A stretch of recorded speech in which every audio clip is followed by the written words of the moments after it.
Welcome to the deep dive. We're going beyond the surface today. We are indeed. We're plunging into the legend of Kannappa, the warrior devotee. A fascinating figure. And our source material is, well, pretty unique this time. We've got voiceover scripts. From a movie teaser, right, in English and Telugu. Exactly. Powerful stuff. So our mission, let's say, is to unpack what these dramatic lines reveal. About devotion, sacrifice. And that unwavering faith. We're talking about a warrior whose faith, well, it kind of changed the game for what devotion means. Absolutely. It's quite a hook. Okay, let's unpack this. What's the first thing that jumped out to you from these scripts? Right away, that opening line in the English script. In the heart of the forest, a warrior was born. Yeah, that sets a scene. It really does. You get this sense of something raw, untamed, very different from, a typical temple setting for a spiritual story. Good point. It signals he's not just any warrior. Mm. And the source quickly tells us his spiritual path is different. Exactly. And what's fascinating here, I think, is how it clarifies Kannappa's devotion.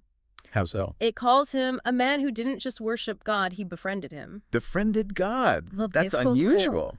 It's radical, right? Especially for that time. You think about formal rituals, reverence. Hierarchy. Precisely. And Kannappa's friendship just bypasses all that. It suggests devotion can be this raw, unfiltered love, almost disruptive. So less about rules, more about a direct connection. That's how I read it, a real redefinition. It flips the script on traditional reverence, a personal, informal bond. But how does that friendship, that informality, translate into his actions? Does it make it more understandable or less? Well, here's where it gets really interesting. Okay. Because that personal connection leads to something huge. Monumental, really. Right. The English script calls him the legend who gave meaning to devotion. This is the journey of truth, sacrifice, and wavering faith. So it's not just his life story. No, it's framed as a teaching, a profound lesson in itself. And it builds towards this ultimate act. Yes.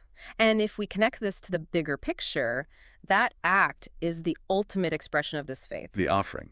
The English script puts it starkly. The one who offered his eyes for God, Kannappa. Wow. And the Telugu description, Raktanthal Bhakti Chopinchina Vadu. Devotion shown with blood. It's incredibly intense. It points to this tangible, almost unbelievable act of commitment. It's not symbolic. It's stemming from that friendship. Directly, it's a consequence of that unique bond, a level of devotion that's almost beyond our grasp because it's so visceral, so personal. That is an incredibly intense image. So, okay, beyond the epic tale itself, what does this all mean? For us, you mean? Yeah, for the listener. What's the timeless message here? How does Kannappa's story hit us today? Well, this raises an important question. Yeah. Because the source says this is not just a story of Kannappa, Right. but a truth journey of devotion. The truth journey. So it kind of pushes you, doesn't it? It makes you think. In our world with so much information, so many fleeting commitments, what would it actually take for you to show that kind of unyielding devotion?